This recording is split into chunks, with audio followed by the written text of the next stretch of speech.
Nós literalmente pulamos a cerca, nós nos esgueiramos. Estávamos no tapete vermelho com câmeras velhas e ao mostrar isso, as pessoas achavam que parecia que assistíamos algo proibido. Isso realmente iniciou o tapete vermelho. Alguns sonham em construir impérios, outros, como Larry Namer, realmente fazem. Ele não parecia destinado a ser magnata da mídia. Garoto do Brooklyn começou como técnico de cabos e criou uma das marcas de entretenimento mais influentes da história. Recebemos mais de 100 rejeições, incluindo uma em que jogaram o plano de negócios na minha cabeça durante a reunião. Naquela época, abrir uma televisão custava cerca de 100 milhões. O pior é dizer às pessoas, imagine que perdeu isso. Elas não conseguem imaginar. Larry Namer, cofundador da E! Entertainment Television, revolucionou o consumo de mídia e é um empreendedor incansável. Não é só sobre televisão, mas sobre visão, resiliência e coragem de acreditar em si quando ninguém acredita. Depois que o ChatGPT se tornou onipresente, agora eu faço em 1 hora o que antes levava 5 dias. Como seres humanos, todos nós temos um tempo finito neste planeta. A melhor coisa que podemos fazer é usá-lo de forma eficiente ou eficaz. Descubra algo em que é bom, dedique-se e torne-se excelente. Assim, isso será a sua paixão.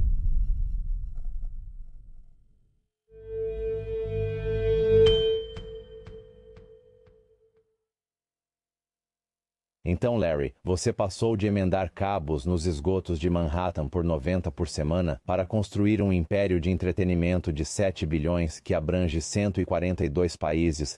Você teve o programa de televisão número 1 na Rússia, é o único americano autorizado a comandar mídia na China e criou o fenômeno Kardashian. Você literalmente viveu toda a evolução da televisão. O que achei mais interessante, ouvindo alguns programas que você participou, é que sua paixão original não era o entretenimento. Então me conte sobre essa descoberta acidental do entretenimento e como você realmente entrou nesse jogo. Claro. Fui o primeiro da família a ir para a faculdade. Então me formei em economia e pensei que me tornaria economista ou professor. Logo percebi que não havia empregos para nenhuma dessas opções. Então, eu tinha um amigo cujo pai era do Sindicato dos Eletricistas, ele era de Nova York, e eles disseram: Ah, nós acabamos de organizar isso, chama-se televisão a cabo, eu não tenho muita certeza do que é, mas, sabe, aqui está o nome do representante da loja. Vá lá, diga que o sindicato te enviou e eles te darão um trabalho temporário. E foi isso que eu fiz, e eles me deram um emprego literalmente embaixo das ruas de Manhattan. Então, eu fui assistente de emendador subterrâneo por $90 por semana. Então, eu pensei que ficaria lá por alguns meses até descobrir o que fazer com esse diploma. Mas comecei a gostar e tal. Logo, as pessoas vinham até mim e perguntavam: como você aprendeu a usar o equipamento tão rápido? Sabe, normalmente as pessoas levam 1 ano e você está fazendo isso depois de 1 semana, entende? E era muito simples. Eu dizia, bem, eu li o manual de instruções, não era nenhum bicho de 7 cabeças. Mas sabe, passei de assistente de emendador para emendador, e então, sabe, fui subindo na hierarquia do lado operacional. Então, sendo um cara da construção, depois instalador, depois um cara de serviço. E então, o que aconteceu foi que a Time Incorporada, que naquela época ainda era uma editora, eles tinham tomado a decisão de que em 10 anos iriam se tornar uma empresa de mídia. Isso foi bem antes da Time Warner, e então eles compraram a Manhattan Cable, que era a empresa onde eu trabalhava, e então alguém do Recursos Humanos disse: Ei, sabe, tentando descobrir o que é? Esses caras que descem sob as ruas todos os dias? De um lado estavam os de Harvard e Yale, do outro nós. E alguém na natureza disse: Espera aí, tem um cara, sabe, que faz isso, que tem um diploma de economia, talvez. Então eu meio que me tornei o tradutor entre esses dois mundos, entre esse mundo da tecnologia, construindo isso. E você sabe, o pessoal de Harvard e Yale. E então, depois de um tempo, né, o cara que eles colocaram como presidente, um cara chamado Nick Nicholas, que depois se tornou presidente da Time Warner após a fusão. Sabe, ele continuava tentando me convencer a entrar para a administração e no fim ele conseguiu, então eu acabei entrando. Foi uma coisa realmente louca. Eu tinha 25 anos e já tinha subido na hierarquia da administração tornando-me diretor de operações da Manhattan Cable, que é o maior sistema de televisão a cabo do país. E então eu fiz isso. E depois, mais ou menos em 1980, todas as grandes cidades começaram a perceber que a televisão a cabo era mais do que um meio para uma boa recepção. E muitas das grandes cidades começaram a emitir concessões para serem construídas. A maioria das grandes cidades não queria fios nos postes de telefone, pois achavam extremamente feio. Todas queriam que eles fossem subterrâneos. Bem, sabe, só havia um sistema subterrâneo construído nos Estados Unidos da América naquela época, que era o Manhattan Cable, e eu era o cara que comandava as operações. Então acabei sendo recrutado pelo A. Na verdade, foi uma empresa canadense que ganhou a concessão para Los Angeles para construir o primeiro sistema de televisão a cabo interativo bidirecional de 61 canais, mas tudo subterrâneo. Então fui recrutado por essa empresa, sabe? Eles me fizeram aquela oferta irrecusável, literalmente me pagando 4 vezes mais do que eu ganhava em Nova York. E ainda alugaram uma casa para mim com piscina e tudo mais. E sabe, mas você é assim. Nós construímos isso e eu comecei agora. Eu tinha programação, marketing e finanças sob minha responsabilidade, além de todas aquelas outras coisas. E você sabe, você é um garoto de Nova York e todos os seus vizinhos em Los Angeles estão indo a festas, estreias e saindo com celebridades e tal. Eu penso, isso parece legal, quero fazer. Eu liguei para os estúdios e disseram: não, você é um serviço, tipo companhia de gás, não vai entrar na lista das festas. Então, finalmente, eu conheci alguém do marketing de um estúdio disse: sabe, realmente não entendo isso. O veículo de marketing mais eficaz que vocês têm para um filme é o trailer, aquele vídeo de 2 minutos que sempre mostram antes dos filmes. Eu só assisto ao trailer do filme quando já estou no cinema. Eu falei: você não prefere que eu veja isso em casa para querer ir ao cinema depois? Eles disseram: mas comprar 2 minutos na televisão é muito caro, então não fazemos isso. Eu disse: ótimo, vocês me dão os trailers, colocam na televisão de graça e me colocam na lista para todas as pré-estreias de filmes. Eles disseram: claro, então fizemos isso. Contratei um garoto e só juntávamos eles em sequência. A gente gravava uma fita de 1 hora só com trailers de filmes. Mas quando começamos a fazer estudos de mercado com o público, eu perguntei: qual é o seu canal favorito? Eles falavam: adoro a ESPN, a CNN, aquele canal de trailers. E eu pensei: espera aí, recebo os melhores 2 minutos de um filme de 50 milhões que só tem 50 minutos. Recebo isso de graça e muitos dizem que é um dos canais favoritos. Guardei isso na cabeça. E então a empresa para a qual eu trabalho, a empresa canadense, eles na verdade tinham vendido. Eles voltaram para Toronto e perguntaram: Larry, quando você vem? Eu respondi: não, não, eu disse. Não saí de Nova York para Los Angeles para depois ir a Toronto. Eu disse: cansei do frio, não vou.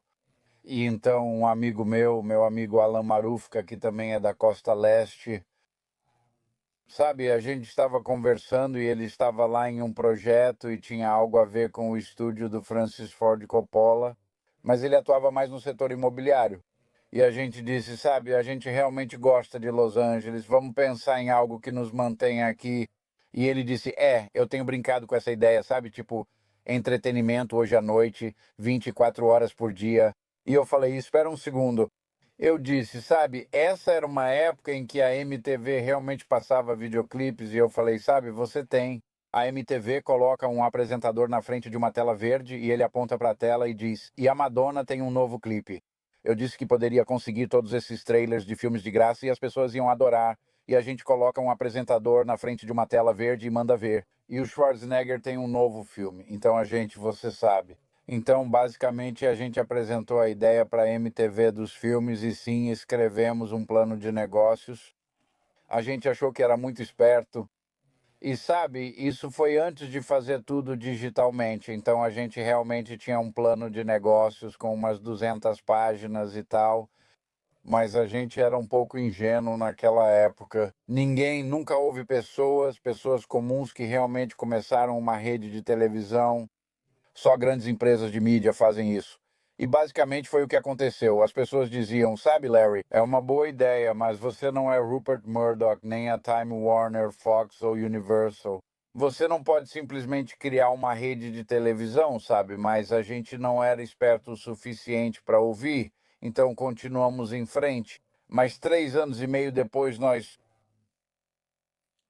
finalmente conhecemos esse cara que tinha acabado de assumir o setor de banco de investimentos de uma corretora em Wall Street. Alguém que conhecíamos nos apresentou, mas estávamos derrotados, já com mais de 100 recusas. Em uma reunião, um cara até jogou o plano de negócios na minha cabeça e disse: Como você ousa me insultar com esse lixo? E nós finalmente conhecemos esse cara e nós entramos no escritório dele e ele tem pôsteres de filmes na parede e ele disse: Sabe, ele vai. Eu amo isso e quero fazer. Na época, iniciar uma rede de televisão custava pelo menos 60 a 100 milhões. Mas ainda é muito caro. Sim, e nós, sabe, claro que ele teve que alugar satélites e todo o equipamento de estúdio era caro e nós. Ele disse: Eu realmente quero fazer isso. Eu disse: Ótimo, pode nos dar mais, tipo 100 milhões para fazermos tudo o que precisamos? E ele disse: Não, não, não. Só posso assinar por 2,5. E eu falei: Bom, o que isso vai adiantar? Eu disse: Não consigo comprar as câmeras por 2,5 milhões de dólares. Ele respondeu: É o máximo que posso autorizar. Alan, eu só falei: Sabe de uma coisa? Ninguém vai nos dar 60 ou 100 milhões, então aceitamos os 2,5 milhões e eu aceitei. Eu tinha um amigo que dava aulas de rádio, televisão e cinema na Universidade do Texas, em Austin. Liguei para ele e perguntei se tinha alunos precisando de estágio. Ele disse que sim e que tiveram dificuldade para conseguir estágios este ano. Eu disse: manda todo mundo que você tiver e é. E as pessoas não percebem isso, sabe? Porque ele está em 142 países e a avaliação é, sabe, uma loucura, 7 bilhões e você. Sem dúvida, ele agora é o maior influenciador da cultura pop no mundo, de longe. Então, as pessoas, assumem que é um. Começou com uma grande empresa, mas na verdade começou comigo e Alan, 11 funcionários contando conosco, então 9 funcionários mais eu e Alan, e 31 estagiários na Universidade do Texas. Assim que fomos ao ar, todo mundo veio até nós e disse: Meu Deus, era isso que vocês queriam fazer. Nós teríamos dado dinheiro para vocês 3 anos atrás. Então, sabe, nós fomos um sucesso da noite para o dia e acho que no primeiro ano acabamos expandindo de 30 para 14 países. E meu amigo Brian queria me matar, porque metade dos garotos começou como estagiário no início do verão e no final já era vice-presidente. Crescemos tanto, tão rápido, Então decolou muito rápido quando você conseguiu. mas isso realmente me ensinou que quando você está apresentando algo que as pessoas nunca viram ou experimentaram, ou algo com o que realmente não tem como comparar, a pior coisa que você pode fazer é dizer para as pessoas: sabe, você tenta passar o que está na sua cabeça dizendo, bem, só imagina e só isso. Eles não conseguem imaginar que você os perdeu. Então, isso realmente nos deu ótimas lições sobre como apresentar as coisas e como você tinha que explicá-las. Porque o que estávamos pensando em nossas cabeças claramente não estava sendo entendido pelas pessoas até que elas vissem. Então, isso foi uma boa lição de vida, na verdade.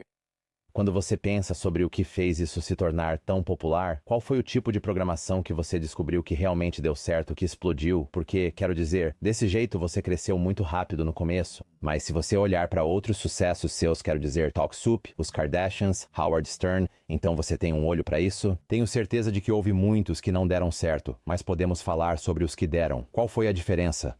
Bem, você sabe nós bem. Primeiro de tudo, toda essa coisa de reportagem sobre celebridades era incrivelmente engessada. Eram coisas como o entretenimento hoje à noite. Então, se você tinha um novo filme, você lutava para conseguir 20 segundos no entretenimento hoje à noite. Então, não era realmente uma cobertura aprofundada e tudo era feito pelos grandes estúdios como a Paramount, a Disney e tal. Tudo era muito engessado, com aparência corporativa e bem polido, porque eles podiam bancar os 100 milhões. No nosso caso, como não tínhamos muito dinheiro, precisávamos ser muito inventivos. Nem sequer tínhamos equipamentos profissionais de transmissão. Acabamos encontrando uma empresa que tinha uns equipamentos antigos que eles usavam para fazer fitas de treinamento de vendas, então compramos aquilo. Mas o que aconteceu foi que, de novo, como o Alan e eu não viemos desse mundo de Hollywood, a gente olhava muita coisa e pensava: olha, Hollywood é um negócio engraçado, vamos não fingir que é ciência de foguetes, então muita coisa parecia bem pirata. Porque, de novo, a gente não tinha muito dinheiro e, sabe, não tínhamos as câmeras sofisticadas, nem os efeitos, nem o equipamento de edição e tudo mais. E as pessoas assistiam e diziam: Meu Deus, nunca pensei que veria uma entrevista de meia hora com o meu diretor favorito. Ou agora eu aprendi sobre trilha sonora de filmes porque a gente pegava esses trailers e cortava e remontava de umas 20 maneiras diferentes. Então, sabe, a gente tinha trilha sonora de filmes, tinha filmes estrangeiros, tinha filmes independentes, sabe? A gente literalmente tinha todo tipo de filme e pessoa relacionada ao cinema. Mas, de novo, parecia muito pirata. Mas, sabe, uma das coisas que realmente eu acho fez a gente se destacar foi o primeiro ano. Nós solicitamos credenciais para ir ao Oscar e eles rejeitaram a gente. Eles basicamente disseram: bem, vocês não são realmente interessantes para nós, vocês são mais como um serviço, como a companhia de gás ou de telefone, e não nos deram as credenciais. E o que aconteceu foi que nós, literalmente, eu e a equipe, pulamos a cerca, entramos escondidos, estávamos no tapete vermelho e todos continuavam fazendo o de sempre. Então, senhor Cruz, conte pra gente sobre seu próximo filme. E sabe, a gente estava lá, tipo, caramba, conseguimos entrar escondidos. Não dá pra acreditar. Tom, onde conseguiu esses sapatos incríveis? Então a gente só fazia as perguntas que realmente interessavam pra gente. E sabe, de novo, com nossas câmeras velhas e coisas assim, quando mostramos isso, as pessoas começaram a nos enviar informações como cartas e ligações dizendo: Uau, parece que, sabe, a gente estava assistindo, éramos uma mosca na parede vendo algo que não deveríamos. Bem, o fato é que eles estavam, sabe, a gente foi pego e expulso, mas, sabe, tínhamos filmagens suficientes para fazer bons programas e as pessoas adoravam isso. Foi isso que realmente iniciou toda essa questão do tapete vermelho, sabe? Digo, a cobertura do tapete mudou drasticamente por nossa causa, entende? E isso levou a coisas como Joan Rivers fazendo talk shows, sabe? Fashion Police e coisas assim. E então nós, sabe, meio que já fizemos isso. Quando começamos a ganhar destaque e algum dinheiro, deixamos de só mostrar trailers de filmes. Mas novamente não tínhamos muito, então tivemos que ser muito criativos e inventivos. Sabe, eu fui até a equipe e disse: Ei, tenho uma ideia. Quero fazer um programa de televisão que tira sarro de programas de televisão. E eles ficaram tipo: Como assim? Isso não faz sentido nenhum. Ninguém vai deixar você fazer isso, sabe? E esse programa foi o Talk Soup, né? E, sabe, esse foi o primeiro grande sucesso, né? Um programa de televisão mais tradicional, de 30 minutos, o Talk Soup. Foi aí que Greg Kinnear ficou famoso. Depois, várias pessoas também ficaram conhecidas no Talk Soup por causa disso. Acho que contamos 17 pessoas que foram apresentadores do Talk Soup e acabaram conseguindo empregos naquilo que chamamos de televisão de verdade. E sabe, esse programa, embora no começo as pessoas achassem que eu e Alan éramos malucos, acho que ficou no ar por 26 anos, sabia? E aí veio o próximo, sabe? Conhecemos esse cara alto em um elevador em Nova York e ele contou pra gente que era apresentador de rádio e a gente ficou tipo, ok, legal, sabe? Eu disse: cara, se você não percebeu, rádio está morto há uns 40 anos.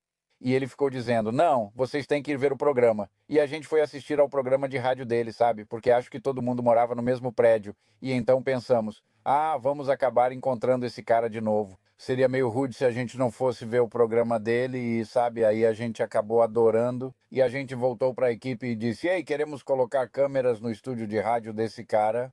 E eles disseram: Larry, quando você quis fazer, sabe, o Talk Soup, achamos que você estava maluco.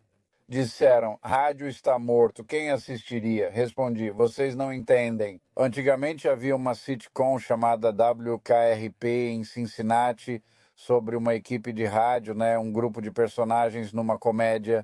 Eu disse: isso é uma versão de reality show daquele programa, e claro, era uma comédia de grupo. Quer dizer, não era só o Howard, era toda aquela turma que ele tinha, sabe? E aí o Howard se destacou, sabe? Se destacou, e aí a gente cresceu. No primeiro ano, acho que foram 14 países, e porque percebemos, e muita gente não estava prestando atenção para as redes de televisão a cabo dos Estados Unidos da América, se você faz algo como o Canal do Tempo, é uma ótima utilidade, sabe? Antes era preciso ver televisão todo dia às 23h30 para saber a previsão do tempo.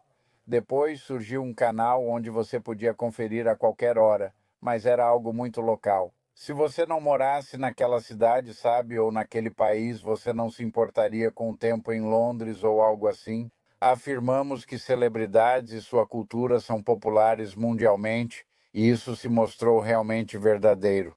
Então, mas você volta às origens da ideia. Naquela época, nós olhamos para a televisão a cabo e dissemos: sabe, isso é como um jornal eletrônico. Você tinha a CNN como manchete, a ESPN como esportes e a QVC como nossa rede de compras em casa, que são os anúncios. Mas o que faltava tão óbvio para Alan, e eu era a segunda seção mais lida de qualquer jornal de domingo, que eram as páginas de entretenimento. Então, sabe, nós passamos da MTV dos filmes para as páginas de entretenimento do jornal de Hollywood. Sabe, é o que a América quer saber sobre Hollywood. Sabe, é muito interessante porque você continua tendo todas essas ideias que nunca foram feitas antes. Na sua vida, você faz coisas que nunca foram feitas antes. E não ouvir todo mundo que está dizendo que isso não pode ser feito. E o que eu acho realmente interessante. Então, eu li seu livro e se alguém quiser adquirir, ele se chama Fora do Roteiro. E sua verdadeira paixão é cozinhar, agora. Acho isso interessante porque significa que você construiu toda a sua carreira e tudo mais em algo pelo qual você na verdade não é tão apaixonado assim. Você não é apaixonado por entretenimento. Cozinhar era a paixão. Então, quando você está indo contra a corrente, quando está fazendo todas essas coisas que nunca foram feitas antes, quando você nem é tão apaixonado assim pelo que está fazendo, qual é o conselho para continuar quando você recebe um não? Quando algo totalmente novo não está dando certo, quando você faz o que nunca foi feito, pois isso já é uma habilidade. Sim, bem, você sabe, eu cozinho desde os 12 anos, claro. Meus pais trabalhavam, então eu precisava aprender a cozinhar ou comer sanduíche de pasta de amendoim com geleia toda noite. Mas sabe, eu gostava e era bom nisso, então continuei lendo livros de receitas, aprendendo cada vez mais e diversificando. Mas o que eu digo para as pessoas é que muitas vezes elas confundem o que é paixão e o que é hobby. E todos nós temos as mesmas realidades da vida. A gente precisa ganhar dinheiro suficiente para pagar o aluguel, comer, educar nossos filhos ou pagar nossos empréstimos estudantis, seja lá o que for. Então, o que eu digo para as pessoas? Eu digo: encontre algo em que você seja bom. No meu caso, eu era muito bom nisso de televisão, eu disse. Então, trabalhe duro e se torne excelente nisso. E aí o que acontece é que isso se torna a sua paixão. Assim, você pode usar isso para ganhar dinheiro e seguir seus hobbies, cozinhar, sabe? Tudo isso foi importante para mim. A televisão, claro, era bem lucrativa. Eu era muito bom nisso, ainda sou muito bom nisso. Mas isso te permite, sabe? Te dá a capacidade de, sabe? Então foque no seu hobby sempre que sentir vontade de focar no seu hobby sem perceber. Tipo, meu Deus, talvez eu não consiga pagar o aluguel no mês que vem. Acho que esse é um conselho sábio. E também estou muito curioso para saber o que você pensa sobre toda essa questão de novas mídias e criadores de conteúdo e todo mundo tentando se tornar seu próprio canal e estação de mídia. E eu sinto que muito disso é apenas copiar o outro criador. Meu podcast provavelmente copia uns 15 outros, assim como aquele canal do TikTok. Qual seria o seu conselho vindo de um background de entretenimento na televisão? Para alguém que quer criar algo único, como você enxerga o mundo? Como você cria algo que nunca foi feito antes, do jeito que você fez? Bem, quero dizer, eu abraço novas tecnologias. Quero dizer, muita gente fala: meu Deus, nunca vamos, não vamos permitir que essa coisa de inteligência artificial aconteça. Veja a indústria da música quando a música digital surgiu. Agora reclamam dizendo: ah, meu Deus, o iTunes tem muito poder, ou o Spotify tem poder demais. Mas vocês, como indústria da música, passaram 10 anos lutando contra isso em vez de abraçar e poderiam ter dominado, sabe? E agora vocês estão reclamando que, sabe, alguém teve a inteligência e a disposição para ir atrás disso enquanto vocês rejeitavam. Com inteligência artificial também há muitas coisas que podem dar errado. Precisamos de regras, regulamentos e formas de mantê-los em ordem. Agora não há mais impedimentos para pessoas más fazerem coisas ruins com isso. Mas o fato é que é uma ótima ferramenta e vai existir, goste você ou não. Você conhece o sindicato dos atores de tela ou dos roteiristas? Então é melhor você aprender a criar prompts e fazer essas coisas porque isso não vai desaparecer. Mas contar histórias é uma arte e só é praticada muito bem por humanos e coisas assim. Então eu venho usando inteligência artificial e coisas assim há muito tempo, desde antes de se tornar, você sabe, conhecida mundialmente. Se eu tenho uma nova ideia para uma emissora de televisão ou uma série de televisão e tal, e quero escrever, tipo, fazer um pouco de estudo de mercado e pesquisa e fazer orçamentos e tal.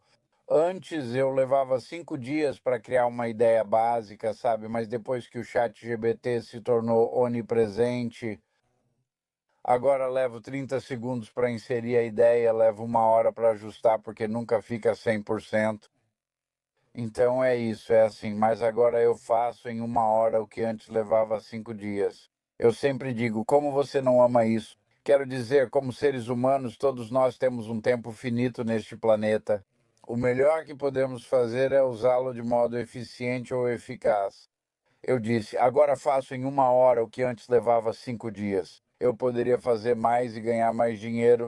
Ou, sabe, agora eu tenho um netinho, eu poderia passar tempo com meu netinho, eu poderia aprender a falar espanhol, eu poderia fazer um cruzeiro. E quero dizer, eu recuperei a coisa mais valiosa que todos nós, como seres humanos, temos, que é o nosso tempo. Então você tem que abraçar isso, tem que garantir que, de novo, você precisa de regras e regulamentos, você não pode. E eu sempre dou o exemplo de dirigir um carro. Uma criança de 12 anos não pode dizer: Ei, me dá as chaves, eu quero dirigir. Você sabe, você tem que ter uma certa idade, tem que fazer um curso, tem que fazer uma prova. E aí existem as regras de trânsito, e se você não obedecer às regras de trânsito, há penalidades para isso. Com inteligência artificial e tal, nossas regras e regulamentações precisam acompanhar, e é mais ou menos aí que estamos. Mas, como eu disse, quando você inventa algo novo e isso está na sua cabeça, você precisa. Eu faço uma autoavaliação toda noite. Eu penso, acordo de manhã e tenho 10 ideias novas. Quando vou dormir, percebo que a maioria delas era boba. Mas eu sou muito honesto comigo mesmo. Eu sento e penso, tudo bem. Parecia uma boa ideia de manhã, mas não, sabe? E de novo, estou reduzindo o tempo, mas a tecnologia muda, o gosto das pessoas muda, o ambiente econômico muda. Seja honesto e diga, sabe de uma coisa? Parecia uma boa ideia, mas agora percebo que não é o que vem a seguir, e simplesmente sigo rapidamente para a próxima coisa. Porque novamente voltamos àquela questão de maximizar o valor do seu tempo. Adoro isso, e você está certo. Com a inteligência artificial, é possível adotar novas ideias, fazer brainstorms e perceber rapidamente se algo não funciona para seguir em frente. Mas também, como você disse, todo mundo em qualquer mídia, tipo mídia tradicional, qualquer pessoa no cinema, na televisão, se eles não aprenderem a usar inteligência artificial, as pessoas que trabalham nessas indústrias também serão substituídas. Seja criador de conteúdo ou profissional dessas áreas, é preciso adotar isso. Sim, é uma ferramenta incrivelmente valiosa. Quero dizer, um bom exemplo, sabe? Depois de, sei lá, 20 anos de pessoas me dizendo que eu precisava escrever um livro, que eu tinha que escrever um livro, eu finalmente fiz isso e o livro se tornou um best-seller em 4 dias. E as pessoas perguntando: o que você fez? Você trapaceou, sabia? É impossível ser best-seller em 4 categorias em apenas 4 dias. E o fato é que eu usei, na verdade eu ainda estava no chat. Nos dias do GBT, eu usei o GBT para criar um plano de marketing para o livro, e eu segui o plano de marketing. E, sabe, a inteligência artificial entendeu como usar os algoritmos muito melhor do que o meu cérebro humano poderia. E, literalmente, ao seguir o plano feito pela inteligência artificial, nos tornamos um best-seller em 4 dias. As pessoas dizem que normalmente leva meses. Como você conseguiu? Foi assim que consegui. Eu adoro isso. Fale comigo sobre as Kardashians, porque você construiu, quero dizer, nós falamos sobre o Talk Soup, Howard Stern. Kardashians é um fenômeno cultural. Como você descobriu isso? Como você sabia que seria bom ou só teve sorte? No começo, porém, nós, Alan e eu, éramos amigos de Bruce e Chris. E é uma longa história, acho que está no livro. Em um certo momento, íamos criar outra rede de televisão chamada FX Televisão Fitness and Exercise Television. E nossos parceiros eram Bruce e Chris. Jenner e Kareem Abdul-Jabbar. Sabe, um monte de outras pessoas, mas também um dos nossos parceiros era O.J. Simpson e, obviamente, isso não acabou bem. Eu era amigo do Bruce e da Chris e ela sempre dizia: precisamos pensar em algo para fazer com as meninas. As meninas são ótimas, assim como você, Bruce e Chris. Eram umas 10 crianças, pois todos vieram de outros casamentos. Mas as crianças eram menores quando as conhecemos. Como não tínhamos muito dinheiro, precisávamos ser cuidadosos e não podíamos arcar com o necessário para crianças pequenas no set. Quero dizer, você precisa ter tutores e só pode trabalhar um certo número de horas por dia ou por semana. Então a gente simplesmente disse, sabe, olha, as crianças são ótimas, mas vocês têm que esperar até elas atingirem, sabe, a idade adulta. Assim evitamos essas restrições. Mas, sabe, olha, ele deu a plataforma para eles. Mas, para ser bem honesto, sabe, e eu digo para as pessoas, a mãe Cris, ela é a mente por trás de tudo isso. Elas, esses meninos e meninas, só aprenderam o que fizeram com a mãe deles, que era uma grande líder e coisas assim. E então, sabe, sim, nós demos a eles a plataforma e provavelmente eles não poderiam ter se tornado o que se tornaram sem essa plataforma. A mãe, Chris, era a verdadeira líder da família. Tipo, em 2025 existem pessoas, tendências ou ideias que te empolgam e que podem ser tão grandes quanto os Kardashians. Sim, acho que esse tipo de coisa é cíclica. Quero dizer, olha, os Kardashians se saíram incrivelmente bem. Mas, sabe, eu ouço o tempo todo pessoas dizendo: eu quero um programa de televisão, eu quero estar lá, então eu quero conseguir isso. Quero dizer, sabe, a gente ainda não falou sobre o Ryan Seacrest, sabe qual? Foi aí que o Ryan começou. Mas sabia que nós dois temos uma amiga em comum, a Natasha Graziano? E sim, eu devo receber umas 100 pessoas por ano que vêm até mim querendo ser apresentador de televisão. E você precisa de vários componentes, sendo os principais: é preciso ter personalidade e ética de trabalho. Muitas vezes pessoas têm ótima personalidade, mas aí chega na questão da ética de trabalho. E você sabe, eu digo, ok, você quer ser apresentador de televisão durante o dia? Então você vai acordar às 3 da manhã, você vai para o cabelo e maquiagem até às 5, vai gravar até às 11. Você vai para casa, almoça, dorme, faz isso 50 semanas por ano. Eles dizem: não, eu passo os verões em Ibiza ou nos Hamptons, não posso fazer isso. E aí você percebe que eles têm uma coisa ou outra, mas é muito raro encontrar pessoas que tenham as duas características. Mas então eu conheci Natasha e várias coisas. Primeiro, ela não é dos Estados Unidos, o que eu achei uma vantagem, mas sabe, ela tinha uma ótima história de vida, mãe solteira morando em Londres, literalmente sem teto, sabe, corta para. 8 anos depois, ela vive em Bel Air e faz coaching de vida para Will e Steve Aoki, sendo motivacional e inspiradora, não promocional. Para mim era importante porque eu disse: você tem todos esses caras na televisão à noite. Nós não temos mulheres na televisão noturna nos Estados Unidos. Todos fazem o mesmo programa. Um cara atrás de uma mesa com um sofá. É sempre igual. Senhor Cruz, me fale sobre o próximo Missão Impossível. E eu disse, especialmente depois da Covid, eu quero ir dormir com um sorriso no rosto. Quero acreditar que amanhã será melhor que hoje. Então ela, sabe, teve aquele lado motivacional, inspirador, Mas aí eu testava ela, sabe? Eu estava na China e ligava de propósito para ela, sabendo que eram 3 horas da manhã no horário dela, e ela realmente atendia o telefone e ficava horas conversando comigo. E eu disse: beleza, tem a personalidade, ela é motivada e claramente tem ética de trabalho. Então nós criamos esse talk show, um talk show noturno que vai ao ar neste inverno na televisão nacional, chamado Natasha Depois do Anoitecer. E você sabe, isso é um ótimo exemplo de como você pode pegar algo. E novamente não podíamos ir lá explicar para as pessoas, então gravamos um piloto e montamos um vídeo de apresentação. E então mostrar para eles como esse programa era diferente de qualquer outra coisa que estava no ar. Eu adoro isso.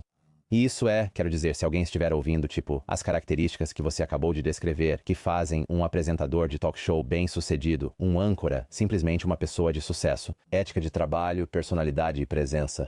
Quero dizer, se você simplesmente imitar essas características em qualquer setor, provavelmente vai se dar muito bem. Eu acho que essas características são.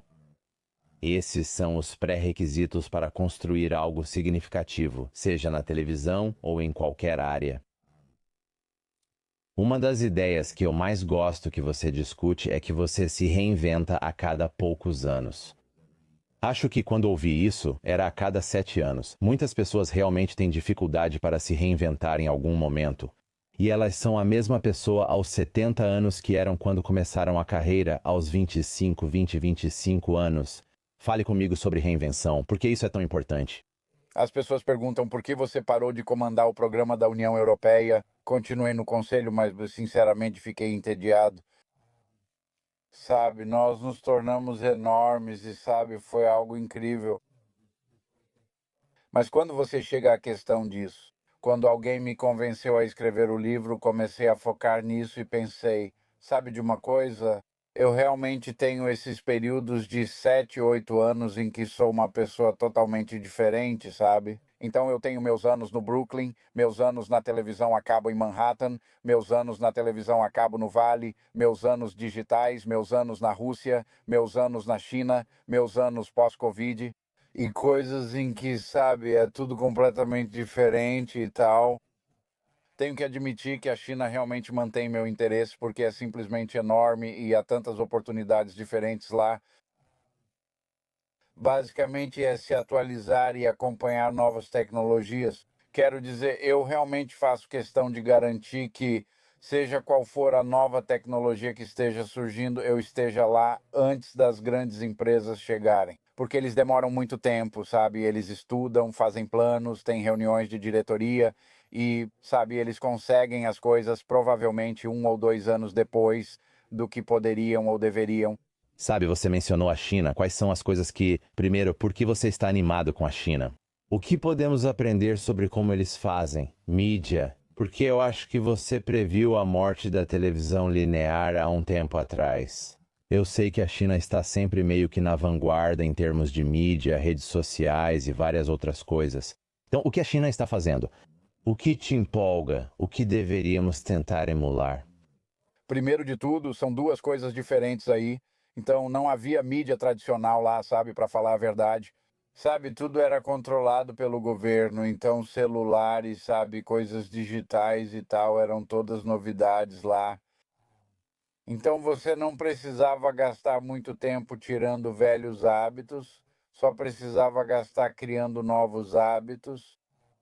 Eles são bem mais abertos a isso. Além disso, aqui a grande mídia é controlada por empresas públicas, então elas demoram para se adaptar, porque isso realmente significa deixar os velhos tempos para trás, você tem que deixar o antigo antes de poder chegar ao novo.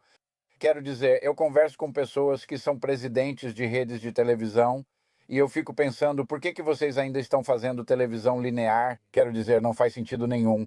E eles dizem, bem, sabe, seria tipo um prejuízo de 7 bilhões, vou me aposentar em 2 anos. E eu não vou entrar numa sala de reuniões ou, sabe, numa assembleia de acionistas dizendo que vou dar baixa de 7 bilhões, eles vão dizer, vou me aposentar. Deixa para o próximo cara lidar com isso.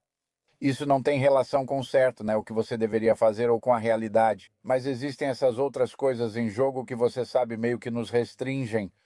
Mas na China nós fazemos televisão, cinema, conteúdo para a internet, fazemos experiências imersivas, fazemos todo tipo de coisa lá. E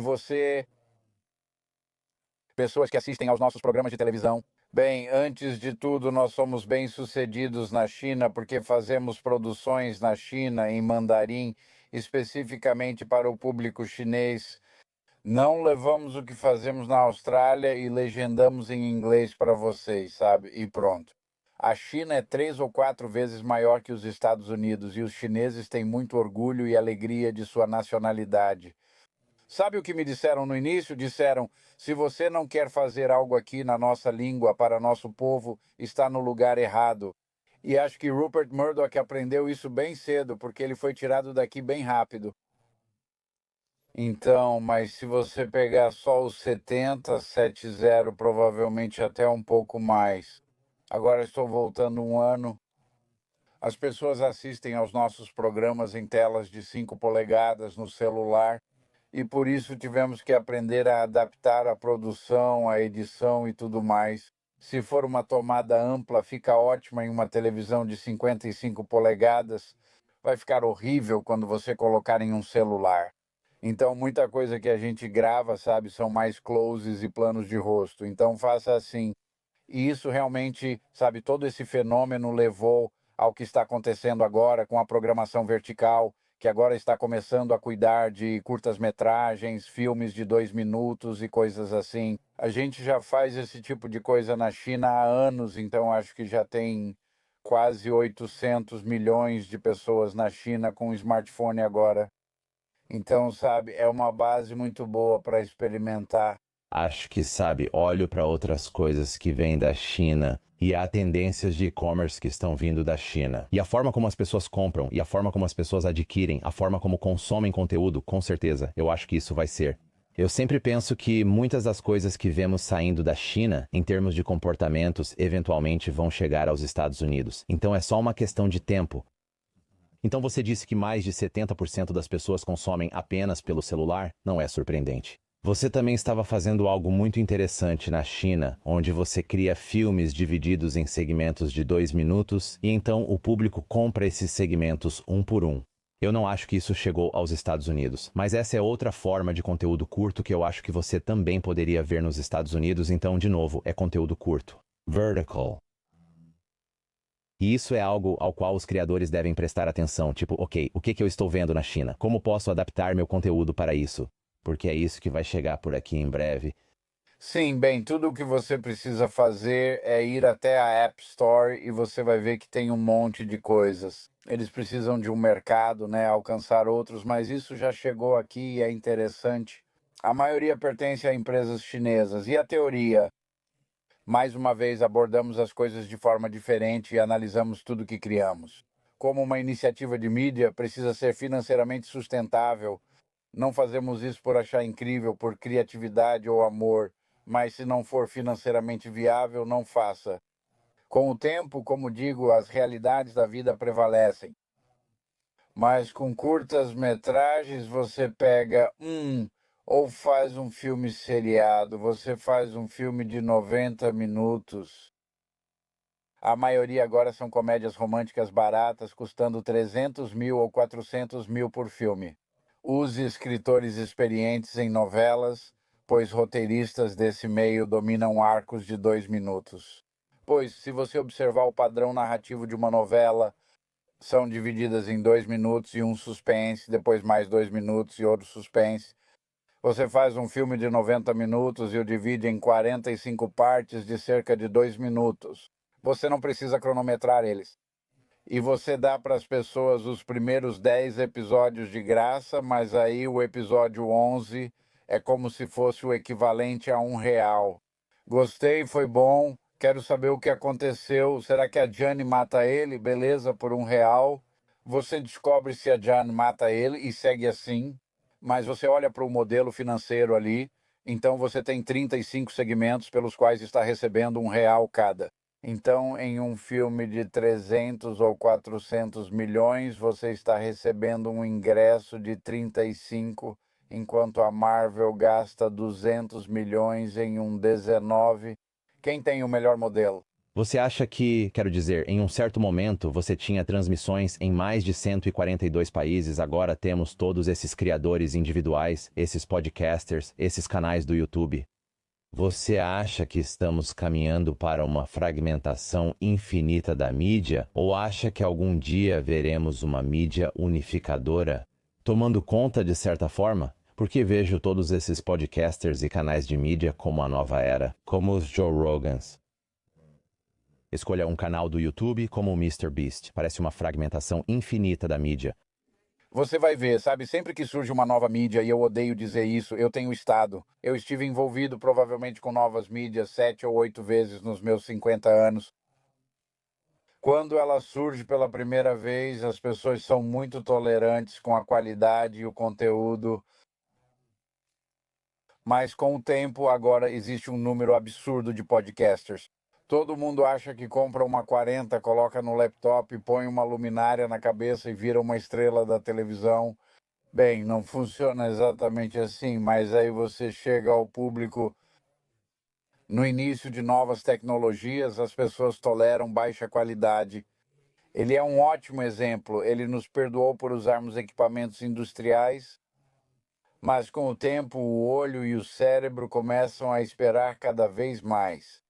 Então, na verdade, nós mergulhamos no mundo dos podcasts este ano. Após a Covid, voltei a fazer muito mais coisas nos Estados Unidos.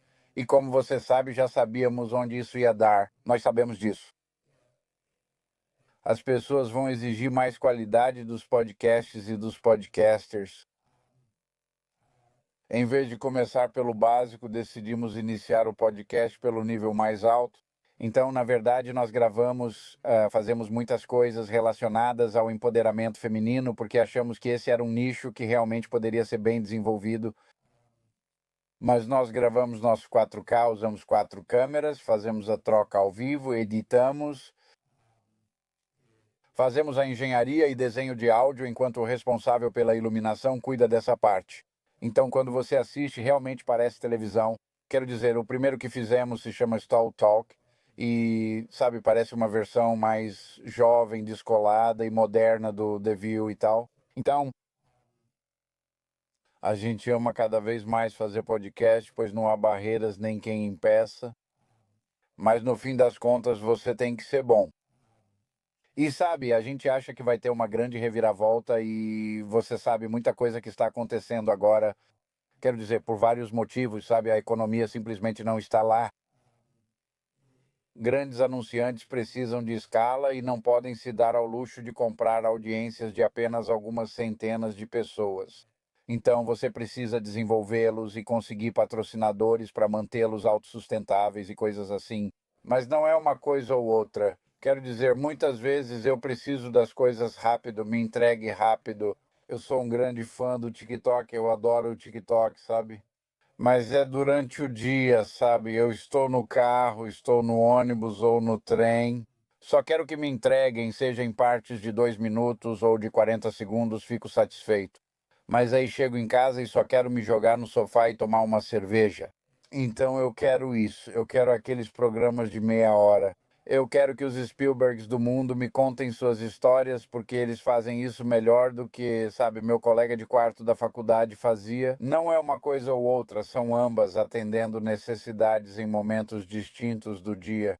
Então eu acho que, sabe, na verdade talvez estejamos super fragmentados, mas eventualmente vamos nos consolidar como os melhores podcasts, TikTok ou YouTube. Eles acabarão sendo as principais referências. E eu acho que você já está começando a ver isso agora. Você está vendo os grandes caras, sabe, entrando e forçando a consolidação. Acho que a Sirius Radio acabou de fechar um grande acordo com a Tribune para, você sabe, realmente impulsionar o Simplecast e coisas assim. E vai ser consolidação. A gente olha para isso, quero dizer, nosso conteúdo de podcast, estamos construindo esse bloco feminino porque dissemos, ok, com um podcast.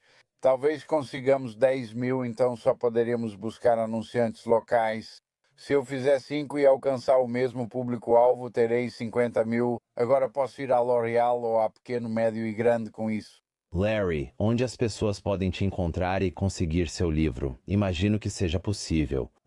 Você encontra seu livro em qualquer loja, como o Amazon, mas quais são suas redes sociais e site para onde quer direcionar o público? Bem, você pode ir para não. O nome do livro é Fora do Roteiro, então você pode ir tanto para o podcast Fora do Roteiro quanto para offscriptbook.com e encontrar lá. Ou, sabe, pessoal, o e-mail que eu realmente recebo e eu mesmo respondo todos os meus e-mails é ljn@ljnmedia.com. Última pergunta, só para extrair alguns pensamentos finais de você. Sua carreira foi incrível. Se você tivesse que, sabe, olhar não para o que aprendeu, mas para o que teve que desaprender para ter sucesso, a coisa que você acha que mais te segurou, o que seria essa coisa? Bem, sabe, eu cresci em um bairro muito pobre.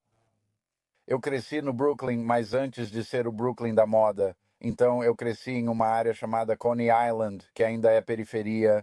Quero dizer, se você passar por lá hoje, ainda é uma zona de guerra, sabe? Prédios queimados e coisas assim. Está começando a gentrificar.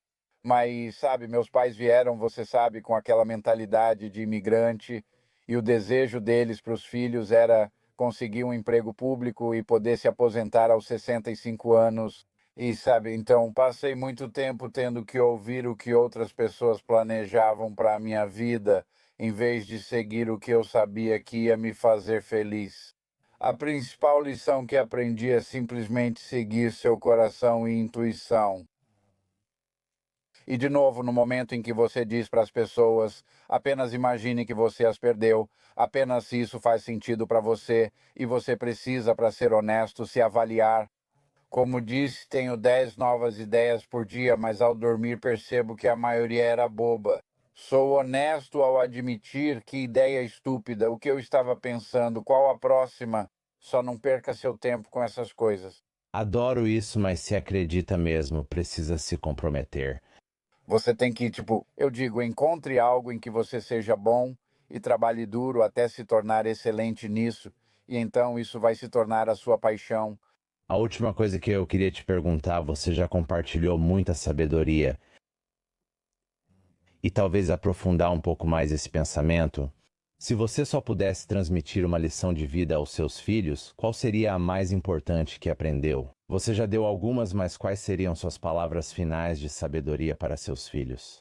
Bem, eu acho que, sabe, todos nós estamos neste planeta por um tempo finito e eu acho que nosso propósito aqui é deixar este lugar melhor do que encontramos, de todas as formas, das pessoas ao planeta, aos animais e tudo mais. E para mim, esse é o objetivo da vida. E eu sempre tive essa conversa com minha mãe. Quando minha filha estava namorando, minha mãe perguntava: Bem, é sério? Isso me fez pensar: estou indo bem. O que isso significa? Ela pergunta: vão se casar? E eu penso, sabe? Meu desejo para minha filha, para todos os meus filhos, é que sejam felizes. Meu desejo para mim mesmo é ser feliz. Não é ser rico ou qualquer coisa assim, mas realmente o objetivo é encontrar o seu lugar de felicidade,